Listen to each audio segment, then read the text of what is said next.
And in Zambia, 2016 budget deficit will widen to 8.1% of gross domestic product from a target of 3.8%, underscoring the impact of a plunge in the price of copper, its major export.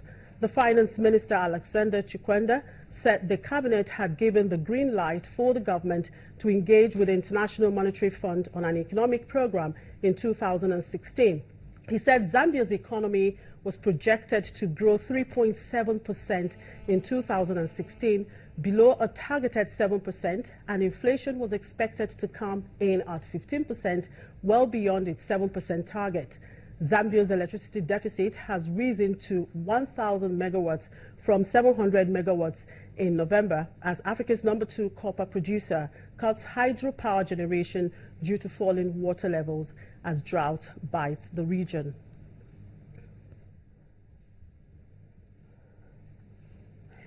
Well, heads of states, ministers, business leaders and policymakers, investment promotion agencies and development partners were in Egypt over the weekend for the biggest regional business and investment forum. At the 2 days event, which began on the 20th through the 21st, provided a platform for international influential business leaders and investors from all over the world to meet and tackle some key issues in an increasingly complex global economic context, and to share insights and experiences with companies and organizations that are driving growth and investments across Africa. Let's now talk to one of the participants at the event. I'm now being joined by the Managing Director, IC Publication London, Omar Ben Yeda. Good afternoon, Omar. Good afternoon. How are you? Very well, thank you. Now, the African Investment Forum has just ended in Sharm el-Sheikh, Egypt. What was the consensus? Well, the consensus is that we need to trust each other and do more business with each other. The forum, the Africa 2016 forum, it was an idea or a concept, you could say, or an initiative of the Egyptian government. Really, the Egyptian government believe and understand that for them to be able to achieve double-digit growth, which is what they're aiming for, they need to engage with the next growth story, which is the African growth story. Of course, they're part of it, but they need to engage with African partners, and Egyptian businesses need to take advantage of this growth opportunity. So on the back of this, and on the back of a number of initiatives that were launched last year, including the tripartite agreement, that is the agreement between COMESA, SADC, and the EAC. Those are the regional economic communities of East and Southern Africa, you could say. They reached a tripartite agreement to create Africa's largest free trade area by 2017, so they haven't got much time to achieve it. So really, on the back of that was signed in Sharm el-Sheikh last year. You also had the widening of the Suez Canal. The Egyptians are investing in a massive infrastructure and logistics park on the Suez Canal at the opening and on the Red Sea.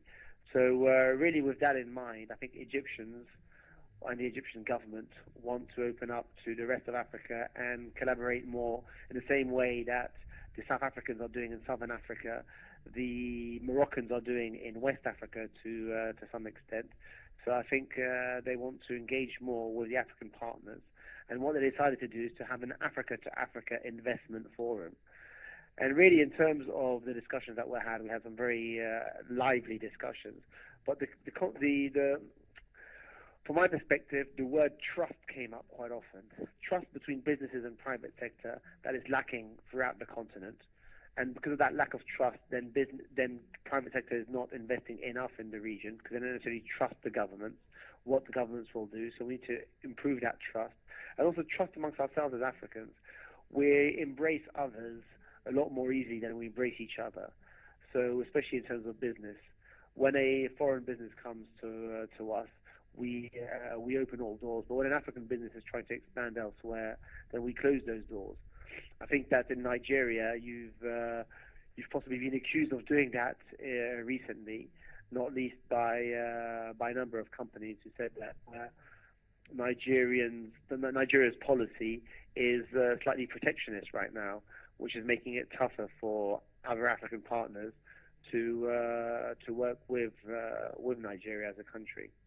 Well, talking about investment here, the African Development Bank president talked about the need to break down barriers. Do you think African leaders are actually doing enough to actually break down barriers? Okay, so I think that African leaders have committed themselves verbally, but not necessarily by doing things practically on the ground. So I think that was one of the also outcomes in terms of the discussions, is that African leaders need to do more on the ground to actually make these big visions and big sound bites a reality.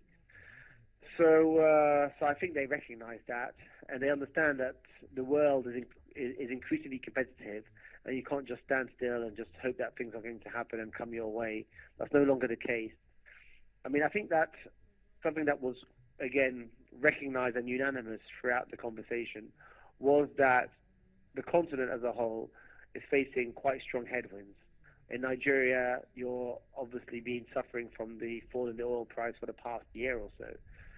So you know that something's got to happen, because the status quo is just not going to be able to create the jobs and deliver the aspirations of Nigerians. So I think that there are headwinds, but there are also opportunities. And I think the opportunity ultimately is to create that enabling environment for the private sector to thrive.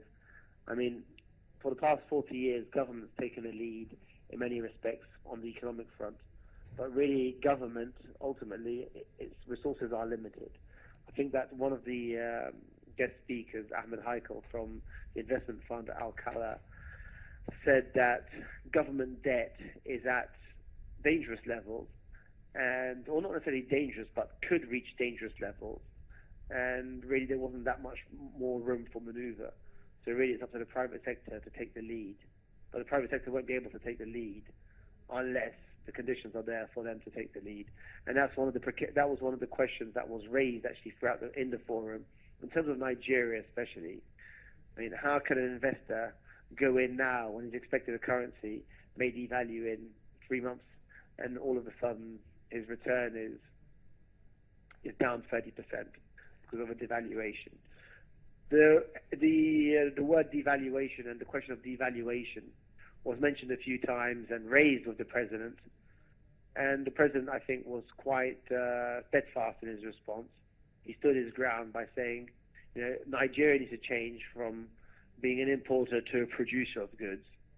And the devaluation won't necessarily help do that. So the structural transformation needs to come from within, not through devaluation. Right, Omar. Looking at these fundamentals now, and looking at the African continent in terms of attracting investment, what is the outlook like? Well, I think the outlook is still quite positive. Unfortunately, people say, okay, you've got some oil exporters or commodity exporters and oil importers in many respects, countries like Kenya, Tanzania, Ethiopia, saying that, unfortunately, when there's a global recession, that impacts everyone, even a country like Ethiopia, who may benefit in the short term from low oil prices. So if there is a global slowdown, and there is a lot of talk of a global slowdown, and it may become self-fulfilling, but if there is a global slowdown, and there is a slowdown in certain countries, but not necessarily in others, but if there is this global slowdown that we're talking about, then everyone's going to face belt-tightening times. But at the same time, people were still saying that the opportunity is in Africa, just from the fact that we're starting from such a low base, and from the fact that there's everything to do. So the opportunity is still in Africa. The growth opportunity is still in Africa. There's lots of headspace for us to grow and room for us to operate. So people were quite positive, and we saw from the first couple of months that there are opportunities in various areas. I mean, we saw Coke come into the Nigerian market by purchasing a local company, but there is still a lot of deal flow. Private equity funds have raised record numbers in the past year or so. there's lots of money floating around in pension funds. But ultimately, it's about us deploying that capital and making good use of it. All right. So people, the mood in general was positive. All right. Positive, but with certain caveats. All right. Thank you very much, Omar. Thank you for your time. Right, that was Omar Ben Yedder. He is the Managing Director, IC Publications, London. And that's it on the program for today. Thank you for watching. I'm Chimezie Obiwagu. Have a good afternoon.